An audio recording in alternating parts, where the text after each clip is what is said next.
आदाब, सत श्री अकाल। मैं हूं अंशिका सिंह, आपकी अकाउंट्स टीचर। वेलकम करती हूं आप सभी को हमारे चैनल विद्यार्थी प्रो लर्निंग प्लेटफॉर्म पर।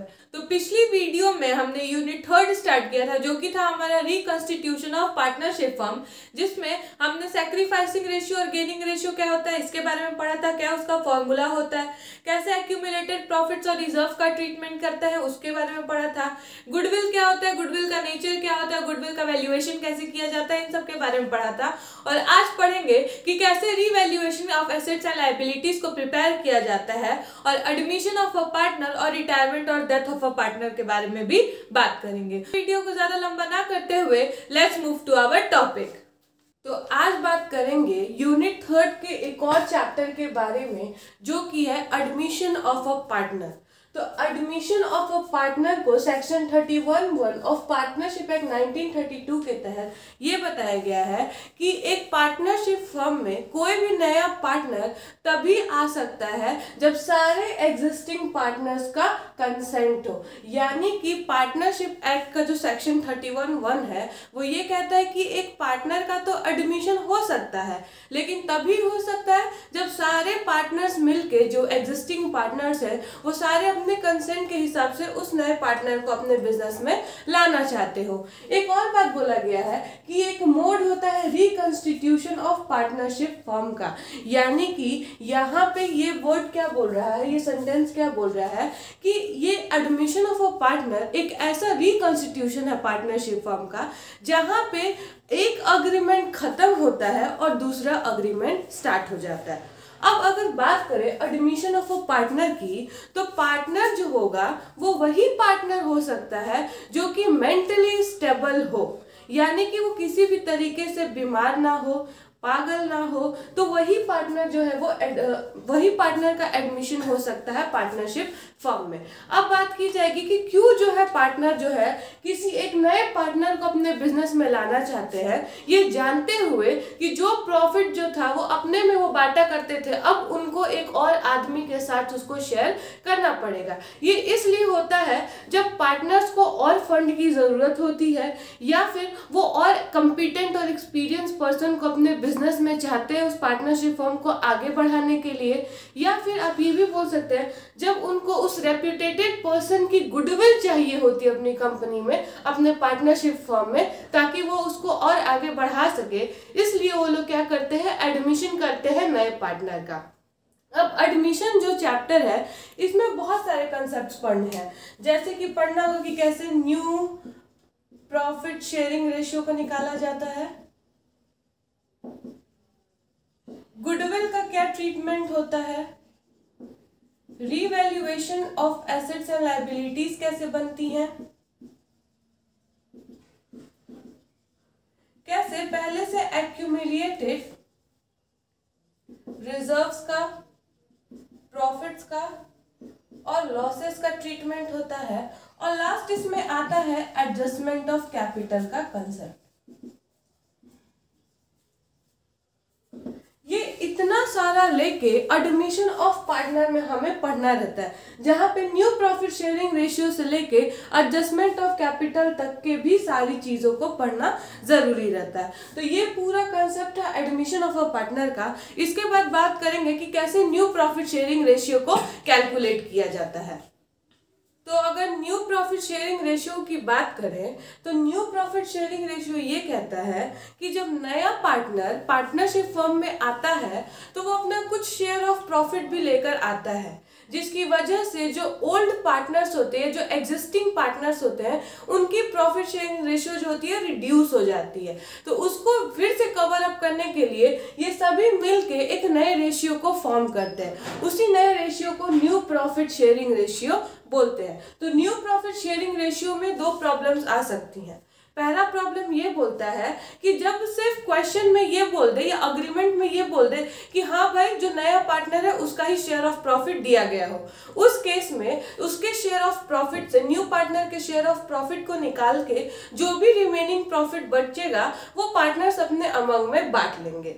दूसरा कंडीशन ये बोलता है कि जब जो नया पार्टनर है वो दोनों से इक्वली ले, तो उस केस में जो एग्जिस्टिंग पार्टनर्स होते हैं वो जितना अपने रेशियो में से सैक्रिफाइस करके उस न्यू पार्टनर को देते हैं तो ये दूसरा कंडीशन बनता है। अब इसको और अच्छे से कंसेप्ट क्लैरिटी करने के लिए इसके ऊपर हम लोग एक क्वेश्चन देख लेते हैं जिसकी मदद से आपको new profit sharing ratio easily समझ में आ जाएगा। तो क्वेश्चन बोल रहा है कि ए, बी और सी तीनों पार्टनर थे जो अपना प्रोपोर्शन में प्रॉफिट को बांटते थे 3/6, 2/6 और 1/6, जिसको आप 3:2:1 भी बोल सकते हैं। उस टाइम पे डी को एडमिट किया जाता है फॉर्म में एज अ न्यू पार्टनर जो कि कितना शेयर लेकर आता है 1/6 शेयर लेकर आता है। अब हम लोग को क्या कैलकुलेट करना है, कैलकुलेट करना है new profit sharing ratio of the partner. ये प्रॉब्लम 1 जो था जहाँ पे कि पार्टनर जो होंगे वो जो शेयर देने के बाद जो बचेगा पैसा वो अपने में न्यू प्रॉफिट शेयरिंग रेशियो की तरह बांट लेंगे। इसके बाद दूसरा क्वेश्चन पढ़ेंगे जब वो इक्वली बांटेंगे। तो पहले प्रॉब्लम 1 को देखते हैं। तो इस केस में जब कुछ नहीं बोल रहा है कि कितने में वो पार्टनर्स इसे दे रहे हैं, तो इस केस में हम लोग क्या करते हैं कि लेट कर लेते हैं प्रॉफिट को 1, यानी ये मान लेंगे कि जो फर्म है उसका टोटल प्रॉफिट जो है वो 1 हुआ है। अब 1 में से 1/6 तो डी ही लेकर चला जाएगा, तो जो डी का शेयर हो जाएगा वो हो जाएगा 1 - 1/6, यानी कि टोटल 1 था, 1 में से 1/6 जो है वो डी लेके चला गया, तो रिमेनिंग कितना बचा होगा। तो जब एलसीएम निकाल के करेंगे तो रिमेनिंग हमारे पास बचा होगा 5/6। अब इसके बाद इसी 5/6 को ए, बी, सी अपने अमंग में बांटेंगे। तो अगर ए का न्यू शेयर देखें तो ए जो था वो पहले से मिलता था 3/6, अब रिमेनिंग में से उसको मिलेगा 5/6, तो टोटल बी का न्यू शेयर, ए का न्यू शेयर हो जाएगा 15/36। बी का न्यू शेयर देखें तो बी जो था वो पहले पाता था 2/6, अब उसको देना पड़ा 5, अब उसके पास बचा 5/6, तो ये हो जाएगा 10/36। सी के न्यू शेयर को देखें तो सी पहले पाता था 1/6, अब 5/6 में से पाएगा तो ये हो जाएगा 5/36, यानी कि तीनों का न्यू प्रॉफिट शेयरिंग रेशियो निकल गया जो कि 15/36, 10/36 और 5/36। अगर देखें तो therefore new profit sharing ratio A का होगा 15/36, बी का होगा 10/36, सी का होगा 5/36 और डी का बोल रहा है 1/6। अब इन तीनों के नीचे का तो कॉमन है लेकिन डी का कॉमन नहीं है, तो एलसीएम लेके अगर करेंगे तो कॉमन हो जाएगा 36, जिसमें कि ए का तो 15 ही रह जाएगा, बी का 10 रह जाएगा, सी का 5 रह जाएगा और डी का निकल के आ जाएगा 6/36, यानी कि नया प्रॉफिट शेयरिंग रेशियो बन के आ जाएगा 15:10:5:6। तो पहला प्रॉब्लम यही बोलता था कि जब सिर्फ नए पार्टनर का शेयर ऑफ प्रॉफिट दिया गया होगा तो प्रॉफिट को 1 मान के जो रिमेनिंग शेयर होगा वो पार्टनर्स अपने अमंग में बांट लेंगे, उसी से उनका न्यू शेयरिंग रेशियो निकल के आ जाएगा। अब बात करेंगे कि जब पार्टनर्स जो होंगे इसी शेयर ऑफ प्रॉफिट को इक्वली देंगे नए पार्टनर को, तो उसके लिए कैसे प्रॉब्लम्स को सॉल्व किया जाएगा। अगर किसी को इसका स्क्रीनशॉट लेना है तो वो स्क्रीनशॉट ले सकते हैं।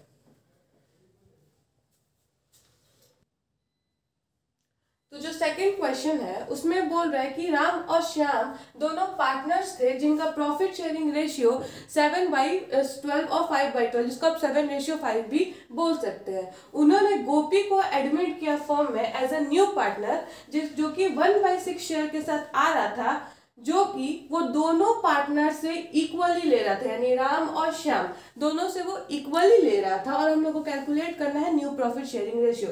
ये दूसरा कंडीशन था कि जब पार्टनर जो है नया पार्टनर आया बिजनेस में और वो इक्वली ले, तो जो रिमेनिंग पार्टनर्स होंगे वो अपने प्रॉफिट में से कितना कितना सरेंडर करेंगे। तो देखा जाए तो जो गोपी है वो राम और श्याम दोनों से इक्वली ले रहा है, तो 2 ही पार्टनर होंगे, तो दोनों इक्वली दे रहे होंगे, तो राम और श्याम से गोपी 1:1 में ले रहा है। या तो आप इसको ये भी बोल सकते हैं कि 1/2 राम से ले रहा है और 1/2 श्याम से ले रहा है। तो गोपी का शेयर देखें तो गोपी शेयर फ्रॉम राम, तो गोपी तो आया था 1/6 के लिए, राम से ले लिया 1/2, तो गोपी को कितना मिल गया 1/12 राम से। अगर गोपी का शेयर देखें श्याम से तो आया था फिर से तो ये 1/6 के लिए, लेकिन श्याम से ले लिया 1/2, तो फिर से ले लिया ये 1/12। अब राम और श्याम अपने प्रॉफिट में से यानी अपने ओल्ड प्रॉफिट शेयरिंग रेशियो में से जब 1/12 दे रहे हैं तो उनके पास अब कितना बच के आ रहा है।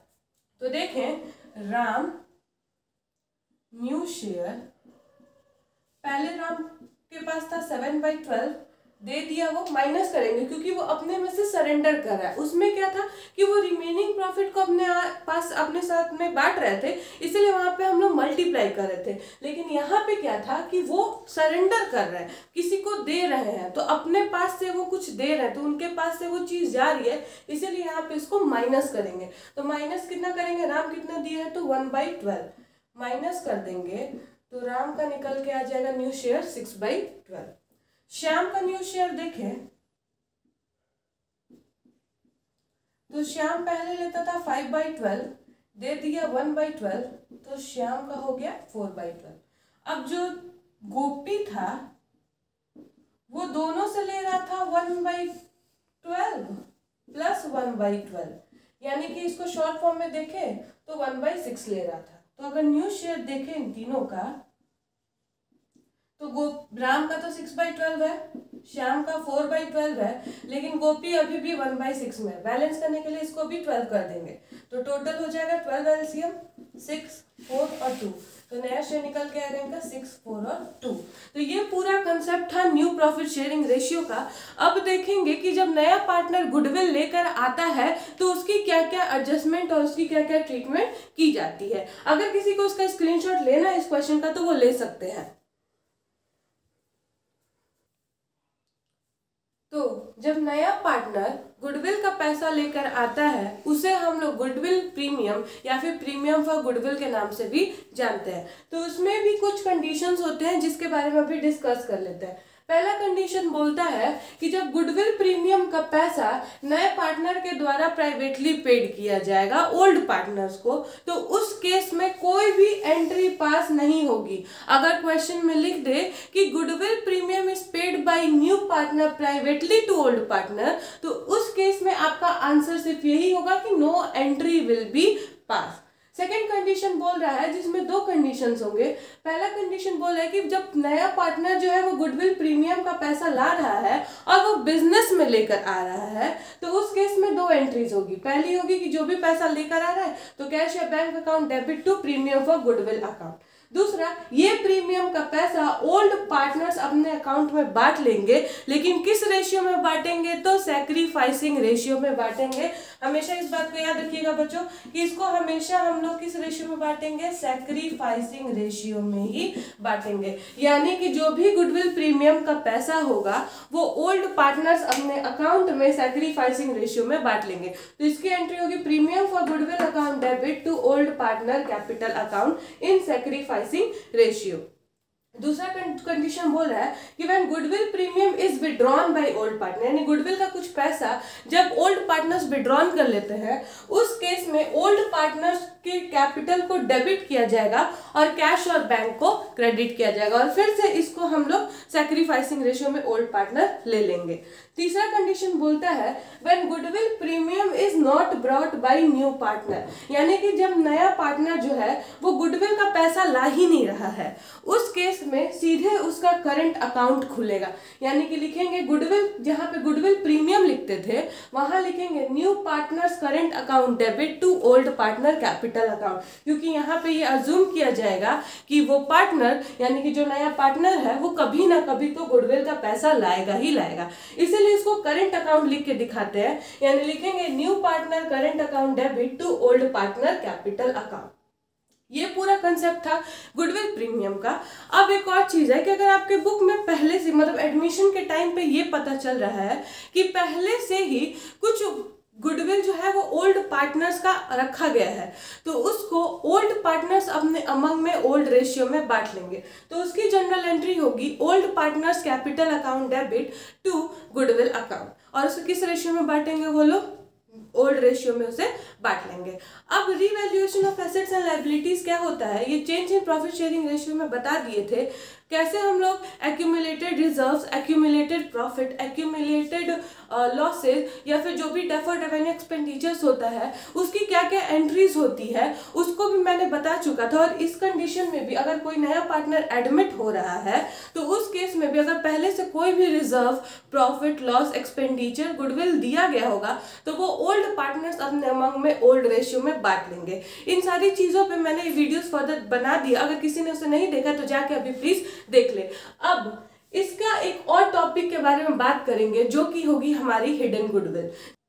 तो अब बात करेंगे हिडन गुडविल के बारे में। तो हिडन गुडविल हमारा ये बोलता है कि कभी कभी जो होता है वो क्वेश्चन में गुडविल दिया गया नहीं रहता है लेकिन वो क्वेश्चन में ही छिपा रहता है। तो उस केस में जो गुडविल होता है वो पूरे पार्टनर, मतलब जितने भी पार्टनर होंगे उनके टोटल कैपिटल के बेसिस पे और जितना उनका प्रॉफिट शेयरिंग रेशियो है उसके बेसिस पे इसको कैलकुलेट किया जाता है। तो इसको कैलकुलेट करने के लिए अभी एक क्वेश्चन बताते हैं जिसकी मदद से आपको ये कंसेप्ट अच्छी तरीके से समझ में आ जाएगा।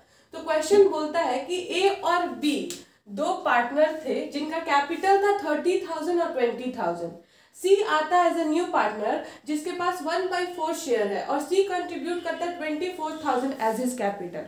अब तो सबसे पहले हम लोग को निकालना है कि टोटल कैपिटल कितना होगा। तो टोटल कैपिटल निकालने के लिए जो सी का कैपिटल है उसी से जो वो प्रॉफिट शेयरिंग रेशियो निकल के उसका बस उल्टा कर देंगे। तो टोटल कैपिटल हो जाएगा 96,000।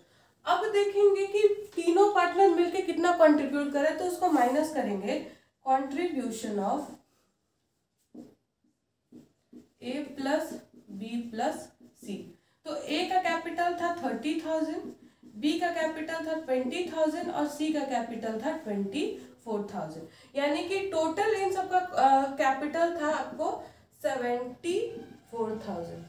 माइनस करेंगे तो हमारी गुडविल निकल के आ जाएगी, यानी टोटल जो गुडविल होगी फर्म की वो हो जाएगी 22,000। अब इसकी मदद से हम लोग निकाल लेंगे कि सी कितना शेयर ऑफ गुडविल लेकर आएगा। तो सी का शेयर ऑफ गुडविल हो जाएगा 22,000 इंटू 1/4। तो सी का गुडविल हो जाएगा 5,500, जिसकी जनरल एंट्री होगी। चूंकि सी तो अभी गुडविल लेकर आ नहीं रहा है, तो अभी पहले ही बताया था मैंने कि अगर नया पार्टनर गुडविल लेकर नहीं आता है उस केस में उसके नाम के आगे करंट अकाउंट लिख के दिखाया जाता है। तो लिखेंगे C current account debit to A's capital account और टू बीस कैपिटल अकाउंट। और इसको हम लोग सैक्रिफाइसिंग रेशियो में दोनों ओल्ड पार्टनर के अमाउंट में इसको बांट लेंगे। न्यू प्रॉफिट शेयरिंग रेशियो निकालना सिखाया था, उसके वजह से आप न्यू प्रॉफिट शेयरिंग रेशियो निकाल के सैक्रिफाइसिंग रेशियो निकाल लेंगे और उसके बाद ये जो 5,500 आया होगा वो ए और बी अपने अमाउंट में बांट लेंगे। तो ये पूरा कंसेप्ट था हमारा हिडन गुडविल का। तो आज बात करेंगे यूनिट 3 के लास्ट चैप्टर के बारे में, जो कि है रिटायरमेंट और डेथ ऑफ अ पार्टनर। इसमें पहले बात बताएंगे कि रिटायरमेंट क्या होता है और डेथ क्या होता है। तो जब एक पार्टनर अपने खुद के विलिंगनेस से या पार्टनरशिप डीड के खत्म होने पे या फिर कंपनी के वाउंड अप होने पे उस पार्टनरशिप बिजनेस से अपने आप को रिटायर कर लेता है, उसे कहते हैं retirement of a partner. Death of a partner का मतलब हुआ कि जब कोई पर्सन जो कि उस पार्टनरशिप बिजनेस में काम कर रहा है और अचानक से उसकी मौत हो जाती है, तो उस केस में उस पार्टनर का हम लोग कहते हैं डेथ ऑफ अ पार्टनर। तो रिटायरमेंट या डेथ के केसेस में पार्टनर को जो पहले से गुडविल होगा उसमें से भी पैसा मिलेगा, जो पहले से एक्यूमुलेटेड रिजर्व्स होंगे, प्रॉफिट्स होंगे, लॉस होंगे, उसमें से भी उनका पार्ट का मिलेगा।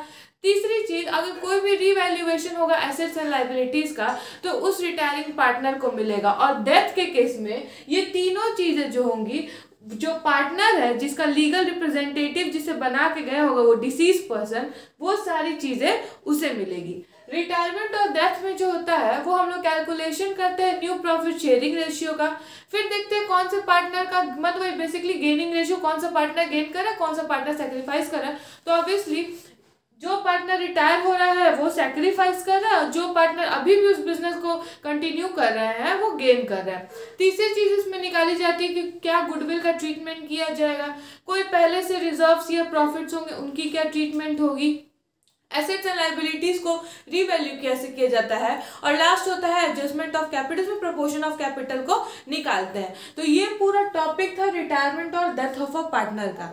इसके बाद बात करेंगे कि न्यू प्रॉफिट शेयरिंग रेशियो क्या होता है और इसको कैसे कैलकुलेट किया जाता है रिटायरमेंट और डेथ ऑफ अ पार्टनर में। तो न्यू प्रॉफिट शेयरिंग रेशियो के में दो कंडीशंस को दिया गया रहता है।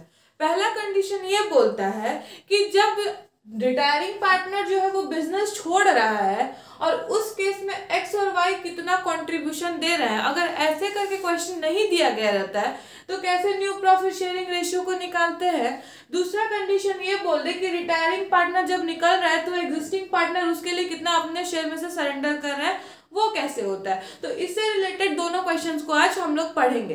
पहला क्वेश्चन बोल रहा है कि एक्स वाई जेड तीनों पार्टनर थे जो कि प्रॉफिट और लॉस को 3:2:1 में बांट रहे थे।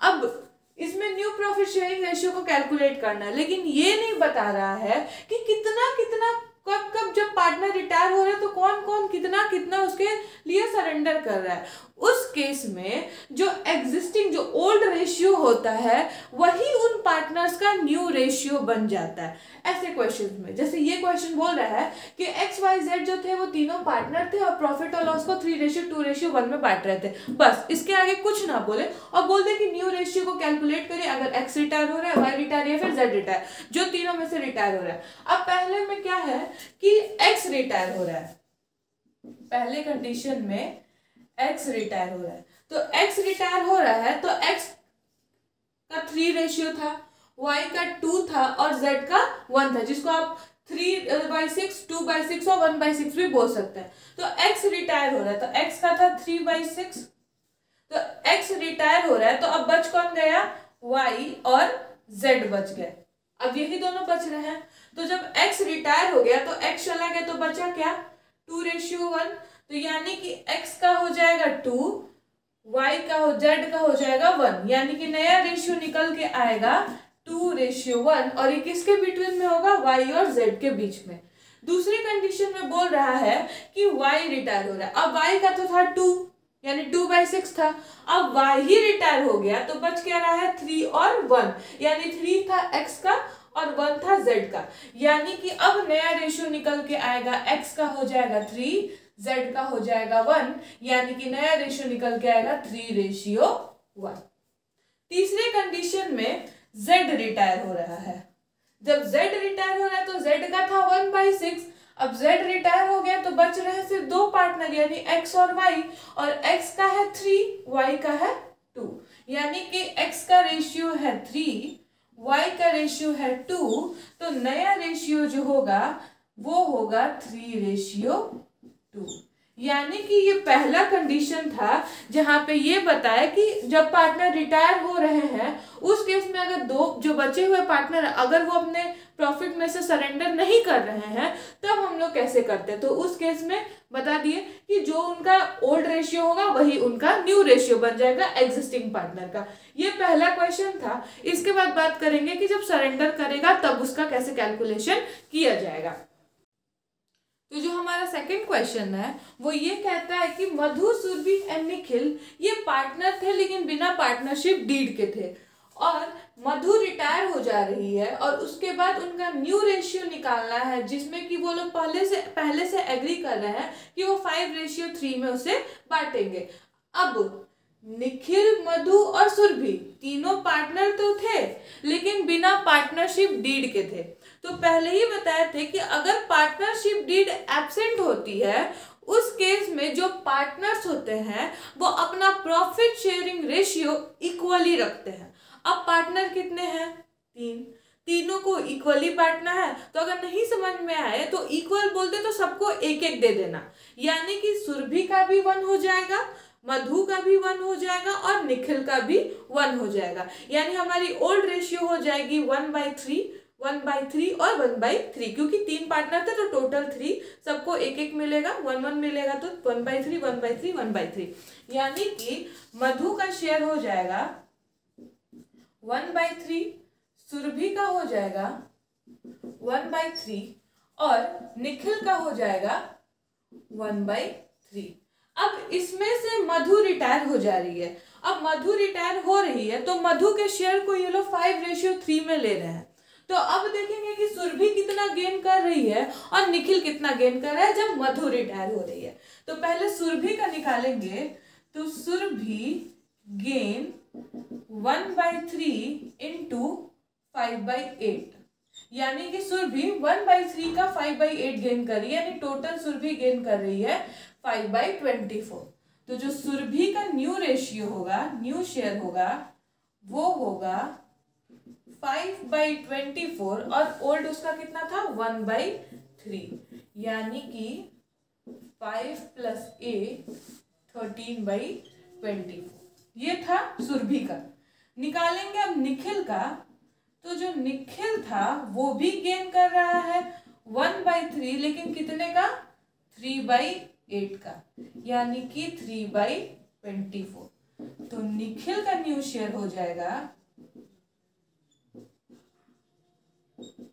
3/24, सॉरी अगर मार्कर धीरे चल रहा होगा तो 24, 3 + 8 11/24, यानी कि सुरभि और निखिल का नया रेशियो निकल के आएगा 13:11।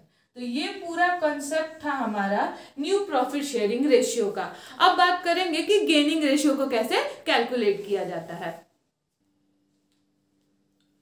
तो गेनिंग रेशियो निकालने का फॉर्मूला होता है new ratio minus old ratio. पहले बताते हैं, अब इसके ऊपर एक क्वेश्चन बताते हैं। क्वेश्चन बोल रहा है कि ए, बी, सी एंड डी तीनों पार्टनर थे जो कि प्रॉफिट और लॉस को 1:3, 1/6, 1/3 और 1/6 में बांट रहे थे। सी रिटायर हो जा रहा है और ए, बी और डी यही तीनों बच जाते हैं जो ये बोलते हैं कि वो फ्यूचर प्रॉफिट को इक्वली बांटेंगे, और हम लोग को कैलकुलेट करने के बोल रहा है गेनिंग रेशियो। अब ओल्ड रेशियो तो पता है, आसानी के लिए लिख लेते हैं कि ओल्ड रेशियो ए का है 1/3, बी का है 1/6 और डी का भी है 1/6। न्यू रेशियो को वो बोल रहे हैं कि इक्वली बांटेंगे। फिर से बता देते हैं कि सी पहले 4 पार्टनर थे जिसमें कि एक पार्टनर रिटायर हो गया, बचे कितने पार्टनर 3। अब ये तीनों बोल रहे हैं कि इक्वली बांटेंगे, 3 पार्टनर है। पिछले ही क्वेश्चन में बताए थे कि अगर इक्वली बोल दे तो सबको 1 1 1 1, यानी कि ए का भी 1, बी का भी 1 और डी का भी 1, यानी कि तीनों का रेशियो हो जाएगा, ए का हो जाएगा 1, बी का भी हो जाएगा 1 और डी का भी हो जाएगा 1। अब 3 पार्टनर है, तीनों का हो गया तो 1 2 3, यानी टोटल कितना हो गया 3। अब सीधे इसको फॉर्मूला पे लिखेंगे तो ए का होगा न्यू रेशियो ए का है 1/3 माइनस 1/3, यानी कि 0। ए को कुछ नहीं मिल रहा है। बी का निकाले तो बी का 1/3 न्यू रेशियो है और ओल्ड रेशियो है 1/6। एलसीएम ले तो 6 हो जाएगा, 3 2 1/6, जिसको आप 1/3 भी बोल सकते। डी का निकालें तो डी का भी सिमिलरली ऐसे ही होगा, एलसीएम हो जाएगा 6, 2 - 1 1/6, जिसको 1/3 भी बोलेंगे। यानी कि गेनिंग रेशियो सिर्फ बी और डी का है, ए कुछ भी गेन नहीं कर रहा है, तो गेनिंग रेशियो बी और डी का आ जाएगा 1:1। ये था गेनिंग रेशियो। अब बात करेंगे कि गुडविल की कैसे ट्रीटमेंट की जाएगी और उससे रिलेटेड एक फर्दर क्वेश्चन को भी डिस्कस करेंगे। तो अब बात करेंगे अकाउंटिंग ट्रीटमेंट ऑफ गुडविल की। जब भी कोई पार्टनर रिटायर होता है तो वो जितना भी गुडविल लेकर आता है उसके पास इतना राइट होता है कि वो अपने गुडविल को लेके जा सकता है। उस केस में जो कंटिन्यूइंग पार्टनर होते हैं, जो एग्जिस्टिंग पार्टनर होते हैं, वो उसका शेयर ऑफ गुडविल उसको दे देते हैं।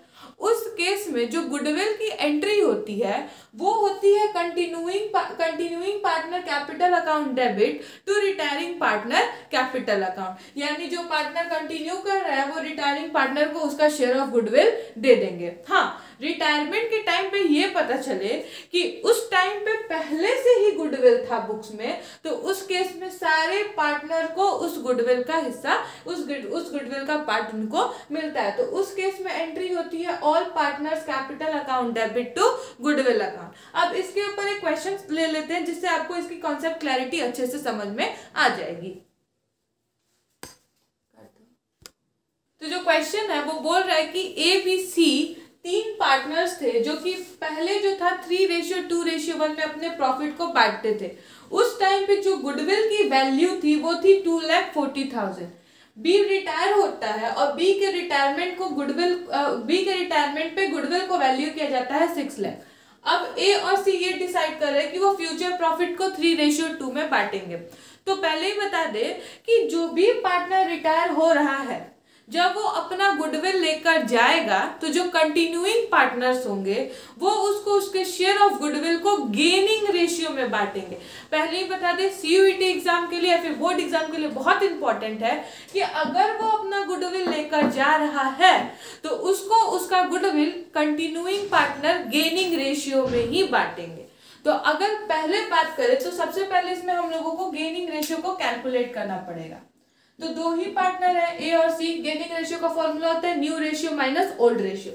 न्यू रेशियो ए का है 3/5 और ओल्ड रेशियो है 3/6। अगर एलसीएम ले तो हो जाएगा 30, 18 माइनस 15 यानी कि 3/30। सी का नया रेशियो है 2/5 और पुराना रेशियो था 1/6 यानी कि 30, 5 6 6 2 12 -5 7/30 यानी गेनिंग रेशियो निकल के आएगा 3:7। अब करेंगे जनरल एंट्री गुडविल की। तो जब गुडविल की जनरल एंट्री करने जा रहे थे उस टाइम में पता चलता है कि गुडविल पहले से ही बुक में 2,40,000 था। पहले से जो गुडविल बुक में होगा वो हमेशा पार्टनर के ओल्ड रेशियो में बटेगा क्योंकि वो तीनों पार्टनर के द्वारा लिया जाएगा क्योंकि वो पहले से था। इसीलिए तो 2,40,000 है उसे हम लोग 3:2:1 में बांटेंगे और ये तीनों पार्टनर को मिलेगा। तो पहली एंट्री होगी A's capital account debit, B's capital account debit, C's capital account debit to goodwill account. तो गुडविल था 2,40,000, 3:2:1 में बांटे तो 6 4 24, 1,20,000, 80,000 और हो जाएगा 40,000। दूसरी एंट्री करेंगे जब जो पार्टनर रिटायर हो रहा है वो कितना गुडविल लेकर जाएगा। तो सबसे पहले देखेंगे कि जो गुडविल है उस गुडविल में से बी का शेयर कितना होगा। तो बी का जो शेयर होगा गुडविल का वो हो जाएगा 6 लाख का और बी का शेयर ऑफ प्रॉफिट था 2/6 यानी कि बी का हो जाएगा शेयर ऑफ गुडविल 2 लाख। अब 2 लाख को ही कंटिन्यूइंग पार्टनर बी को देंगे तो यानी एंट्री होगी A's capital account debit, C's capital account debit to B's capital account यानी 2 लाख को किस रेशियो में लेगा वो गेनिंग रेशियो में। गेनिंग रेशियो है 3:7 यानी कि हो जाएगा 60,000 और 1,40,000। ये था जनरल एंट्री गुडविल से रिलेटेड कंसेप्ट का। जिस किसी को अगर इसका स्क्रीनशॉट लेना चाहते हैं वो इसका स्क्रीनशॉट ले सकते हैं। और revaluation of assets and liabilities और adjustment of profit and loss reserve किससे रिलेटेड जो वीडियोस थे वो मैंने पहले ही फर्दर अपलोड कर दिए हैं। जिस किसी ने अभी तक उसको नहीं देखा है वो जाके उसको देख सकते हैं और रिवैल्यूएशन और रिजर्व के और एक्यूमुलेटेड प्रॉफिट के कॉन्सेप्ट को अच्छी तरीके से समझ सकते हैं। सेम वही चीज जो कि एडमिशन में किया जाता था रिवैल्यूएशन और adjustment of profit and loss reserve से, सिमिलरली वहां पे भी हम लोग उसी तरीके से उस क्वेश्चन को करेंगे। यानी कि अगर पहले से किसी तरीके का रिजर्व प्रॉफिट और लॉस दिया गया रहेगा तो उसको ओल्ड रेशियो में पार्टनर्स अपने अमंग में बांट लेंगे। रिवैल्यूएशन का प्रॉफिट होगा तो वो भी अपने अमंग में वो बांट लेंगे। अगर कोई रिटायरमेंट के टाइम पे कोई प्रॉफिट निकल के आएगा उस केस में जो पार्टनर्स होंगे वो उसको गेनिंग रेशियो में बांटेंगे। अब बात करेंगे कि जब न्यू रेशियो दिया गया रहेगा तब प्रॉफिट की क्या एंट्री करेंगे, जब न्यू रेशियो नहीं दिया गया रहेगा तब कैसे हम लोग प्रॉफिट की एंट्री करेंगे। इसके बाद हम लोग लास्ट कंसेप्ट पढ़ेंगे डेथ का और चैप्टर को आज यूनिट 3 को कंप्लीट कर देंगे। तो अब बात करेंगे डेथ ऑफ अ पार्टनर के बारे में। तो अगर किसी पार्टनर का डेथ हो जाता है तो जो डिसीज पार्टनर होता है उसका जो भी पैसा होगा वो डिसीज पार्टनर के रिप्रेजेंटेटिव के अकाउंट में जाता है जिसका एक पर्टिकुलर अकाउंट भी बनता है। तो जो डिसीज पार्टनर का रिप्रेजेंटेटिव है वो पार्टनर के डेथ के बाद उसका जो कैपिटल अकाउंट का बैलेंस होगा उसको लेकर जाएगा, जितना उस डिसीज पार्टनर का गुडविल बनता होगा उसको लेकर जाएगा, जो अगर interest on capital partnership deed में दिया गया होगा तो वो लेकर जाएगा, अनडिस्ट्रीब्यूटेड प्रॉफिट्स और रिजर्व्स होंगे वो लेके जाएगा, revaluation of assets and liabilities के अगर प्रॉफिट या लॉस जो भी हुए होंगे उसको भी लेके जाएगा। साथ ही साथ प्रॉफिट अगर उस टाइम पे आया हो जब वो पार्टनर का डेथ हुआ है उस टाइम पे अगर कोई प्रॉफिट हुआ होगा तो उसका भी पैसा डिसीज पार्टनर के रिप्रेजेंटेटिव के अकाउंट में जाएगा। अब दो कंडीशंस को पढ़ेंगे। यहाँ पे तो जो प्रॉफिट होता है वो दो बेसिस पे बनता है, टाइम बेसिस पे और टर्नओवर या सेल्स बेसिस पे। अब देखेंगे कि अगर प्रॉफिट दिया गया होगा और न्यू रेशियो ना दिया गया हो और न्यू रेशियो दिया गया हो तो कैसे उसकी जर्नल एंट्री को करते हैं।